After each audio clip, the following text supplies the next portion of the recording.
आज के सेशन में बहुत गहरी बात करने वाले हैं सर।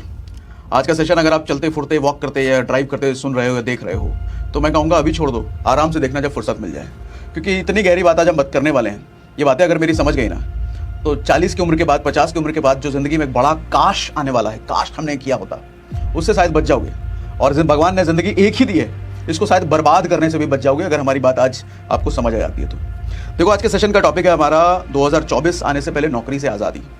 अब कुछ लोगों को हो सकता है बुरा लग जाए मेरी बात, नौकरी से आज़ादी ये क्या बात हुआ, नौकरी में हम गुलाम है क्या, ऐसे थोड़ी है, नौकरी ठीक है बढ़ना करना चाहिए, हमारा खर्च चल रहा है ऐसे ही हमारे बड़े बहुत सारी चीज़ें। ठीक है भैया, नौकरी आपको पसंद है तो करते रहिए, लेकिन नौकरी को बुरा मैं भी नहीं कह रहा। ऐसा नहीं है कि मैं कह रहा हूँ नौकरी करनी नहीं चाहिए, नौकरी करो बिल्कुल करो, लेकिन मैं बस इस बात के खिलाफ हूँ कि नौकरी लंबे समय तक नहीं करनी चाहिए। क्या पूरा कारण सब कुछ आज मैं बताऊँगा आपको आज के सेशन में।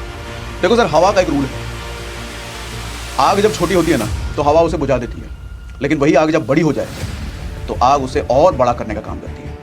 इसी तरीके से हमारी ज़िंदगी में बहुत सारी ऐसी समस्याएं होती हैं जो समय रहते अगर हमने उनको निपटा दिया तो समस्याएं पूरी तरीके से खत्म हो जाती हैं, लेकिन जब समस्याएं बड़ी हो जाती है तो वो हमें निपटा देती है। नहीं, ऐसी एक बड़ी समस्या है सर जॉब।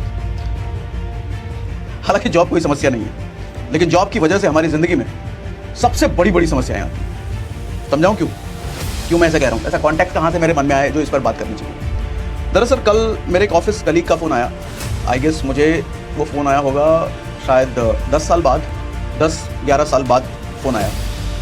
और उस ऑफिस कलीग का फ़ोन उठाते ही सबसे पहले ये कहना था कि सागर, अरे यार मुझे तो यकीन नहीं था कि तू मेरा फ़ोन उठा लेगा, मुझे लगा तू तो यार बहुत बड़ा आदमी बन गया है, अब तो मेरा फ़ोन भी नहीं उठाएगा हो सकता है, मुझे तो बहुत बड़ी खुशी हुई कि तूने मेरा फ़ोन उठा लिया।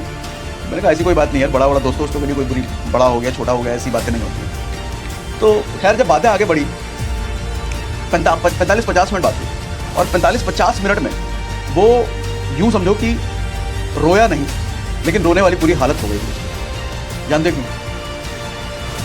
15 साल हो गए जॉब में, वो जो अपना दुखड़ा बयां कर रहा था, कह रहा था यार तेरा तो बड़ा सही है, तू सही समय पर जॉब से निकल गया, लेकिन हम यार बेवकूफ़ थे, हम उस टाइम पे तेरे को पागल कहते थे, लेकिन अब समझ में आ रहा है पागल तू नहीं, पागल हम थे। तू तो उस टाइम में भी बिजनेस की बात करता था, 40 के बाद 50 के बाद की बात करता था, और हम समझते थे कैसा पागल आदमी है, आज जो ज़िंदगी उसको जीता नहीं है, ढंग से काम करता नहीं है और फ्यूचर की बात करता रहता है। सब लोग तेरे को पागल कहते थे, लेकिन हमें समझ में आता है, हम सबको समझ में आता है कि पागल तू नहीं था, पागल हम थे। क्यों? मैंने कहा क्यों भाई, ऐसा क्या हो गया, ऐसा क्यों कह रहा है? तो कहता है कि देख हालत आज ये हो गई है सागर, बीवी है, 2 बच्चे हो गए हैं, घर का रेंट जाता है, गाड़ी का रेंट जाता है, और ऐसी हालत में जॉब छोड़ने का बहुत मन करता है यार, दूसरी कंपनी में जाने का मन करता है, लेकिन दूसरी कंपनी में इसलिए नहीं जा सकता कि अब कौन इंटरव्यू को फेस करे, या इंटरव्यू में सिलेक्शन हो भी गया तो कौन नए तरीके से नया काम सीखे। अब काम भी नया चीज़ सीखने का मन नहीं करता यार, 15 साल हो गए एक जॉब में एक जगह काम करते हुए, और डर लगता है कि दूसरी जगह जम पाया कि नहीं, मैं जम पाया अपना मामला, कहीं नहीं जमा तो वहाँ से भी निकाल देंगे, फिर जो आ रहा है वो भी चला जाएगा। मैंने कहा ठीक है, प्रॉब्लम क्या है, तो जिस कंपनी में है उसी कंपनी में टिका रहे। बोला नहीं यार यहाँ भी नहीं रह सकते। मैंने कहा वैसा क्यों? तो कहता है सर देख ऐसा हो गया है कि मैं जो काम करता हूँ ना, मेरे से ज़्यादा अच्छा काम वो नए नए लड़के जो ज्वाइन करके आते हैं 15,000 20,000 की सैलरी पर, वो मेरे से आधे से आधी की सैलरी पर हैं, लेकिन मुझसे ज़्यादा अच्छा काम कर देते हैं, मुझसे ज़्यादा तेज जल्दी काम निपटा देते हैं। क्लाइंट उनको ढूंढता है, जब क्लाइंट से कॉल होती है तो वो उनका नाम लेते हैं, मेरा नाम बाद में लेते हैं क्लाइंट। तो एक डर सा आ गया यार कि कहीं निकाल ना दे मुझे, अगर निकाल देंगे तो क्या होगा यार। दिक्कत ये हो गई कि मैं इस जाल में फंस गया हूँ, इस जाल में रहना भी नहीं चाहता और इस जाल से निकलना भी नहीं चाहता। ऐसे हालत में तेरे वीडियोस कई बार आते हैं सामने, तेरे रील्स सामने आते हैं, तो देख करके बड़ा अच्छा लगता है, तेरी बातें सुन करके बड़ा अच्छा लगता है, लेकिन अब समझ नहीं आ रहा दोस्त क्या किया जाए। 15 साल ज़िंदगी के निकल चुके हैं एक ही कंपनी में, ये सोच करके टिका रहा कि एक कंपनी में रहूँगा तो स्टेबिलिटी आएगी, और स्टेबल रहूँगा तो करियर अच्छा रहेगा, पूरी ज़िंदगी एक ही कंपनी में निकाल सकते हैं। लेकिन अब समझ में आया ये सब दिखावा था दोस्त, ये सब झूठ था, नहीं रह सकते यार, क्या किया जाए, कुछ रास्ता बता। तकरीबन 50 मिनट 45 मिनट बात हुई सर इन्हीं सब चीज़ों पे, बहुत कुछ। वो बंदा रोया नहीं, लेकिन रोने की पूरी हालत में था। तो मैंने सोचा अगर उसकी सिचुएशन ऐसी है तो भारत में बहुतों की सिचुएशन ऐसी होगी, क्यों ना एक सेशन के द्वारा बात किया जाए इस टॉपिक पर, क्या समस्या है एक्चुअली, क्या करना चाहिए हमारे को। देखो सर, होता यह है कि मुझे लगता है जॉब तो हर किसी को करना चाहिए, हर किसी को। बड़े बड़े बिलियनियर्स को आप देखो, अपने बच्चों का करियर, हालांकि बिलियनियर्स हैं वो, सीधा के सीधा कोई कंपनी पकड़ा देंगे, लेकिन वो कहते हैं कि कुछ साल जॉब कर ले, 2 साल 3 साल, गुमनाम रूप से कई बार ऐसा करते हैं कि वो दूसरी कंपनी में जॉब लगवा देते हैं, 2-3 साल जॉब कर, क्योंकि वहाँ बेसिक्स सीख, जॉब में बहुत कुछ सीखने को मिलता है ना सर, बेसिक एटिकेट सीखने को मिलता है, ईमेल कैसे करें, फ़ोन पे बात कैसे करें, क्लाइंट से इंटरेक्ट कैसे करें, ऑफिस के पॉलिटिक्स देखने को समझ में आता है। मैनेजर जो कलीग आपके सामने बात दोस्त बनता है, वही कलीग पता चलता है आपके अंदर की बात निकाल करके मैनेजर की चापलूसी करता है, आपकी शिकायत मैनेजर से कर देता है प्रमोशन लेने के चक्कर में। पूरी राजनीति चलती है सर। किसी भी ऑफिस में, किसी भी कॉर्पोरेट ऑर्गेनाइजेशन में आप देखोगे पूरा राजनीति होता है वहाँ पे। इनफैक्ट वो आम आदमी पार्टी और कांग्रेस और बीजेपी क्या राजनीति करेंगे जो एक ऑफिस में राजनीति होता है। हर ऑफिस की हाल है, किसी एक ऑफिस, किसी एक कंपनी में, हर ऑफिस की हाल है ये। एक से एक राजनीतिज्ञ होते हैं, और जो राजनीतिक में माहिर नहीं होता है उसका पत्ता कट जाता है, काम में कितना भी आप एक्सपर्टीज हो। क्योंकि एक्सपर्टीज से ज़्यादा वहाँ वो लोग टिकते हैं जो कि राजनीतिज्ञ होते हैं, जो दिमाग लगाते हैं। एक कोई रील विल भी वायरल हुआ था ना, काम करना ज़रूरी नहीं है ऑफिस में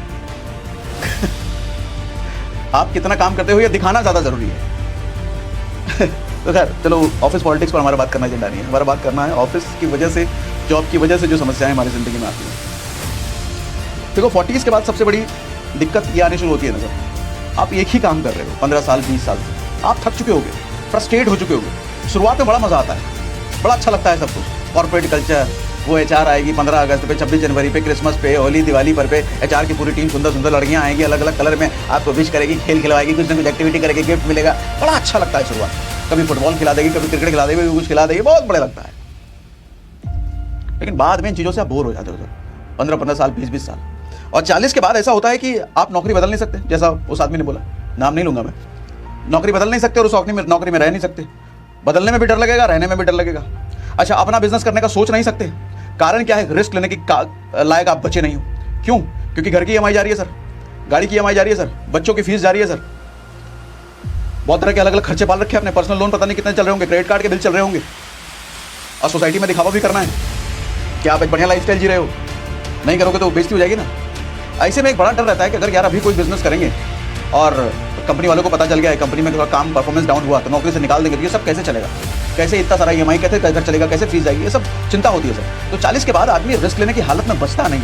EMI का बोझ सबसे बड़ा बोझ काम करता है सर। देखो एक बात बताता हूँ आपको, एक मारवाड़ी धंधे वाला जो होता है ना, जब उसकी औकात मर्सिडीज़ खरीदने की होती है ना सर, 60 लाख 70 लाख की मर्सिडीज़ खरीदने की जब उसकी औकात हो जाती है, तब जाके वो 15 लाख की होंडा सिटी खरीदता है। लेकिन हमारा मिडिल क्लास, हमारा नौकरी भेजने वाला आदमी, जब उसकी औकात 1 लाख रुपए के बाइक खरीदने की होती है ना, तब जाके वो 15 लाख की कार खरीद देता है लोन पर, EMI पर। सोसाइटी स्टेटस मेंटेन करना है उसको। और यही वजह होती है कि मारवाड़ी अपने बचे पैसे से धंधा बनाता चला जाता है, अमीर होता चला जाता है, और ये मिडिल क्लास नौकरी पेशे वाला आदमी अपनी बची खुची जिंदगी EMI देने में निकाल देता है, और 40 के बाद फिर फ्रस्ट्रेट होने लग जाता है। देखो सर, दुनिया में 90% लोग गरीब इसलिए नहीं हैं क्योंकि उनकी कमाई कम है, बल्कि 90% लोग गरीब रहने का मेन कारण ये है कि उनको अपनी कमाई को मैनेज करना नहीं आता, मनी को मैनेज करना नहीं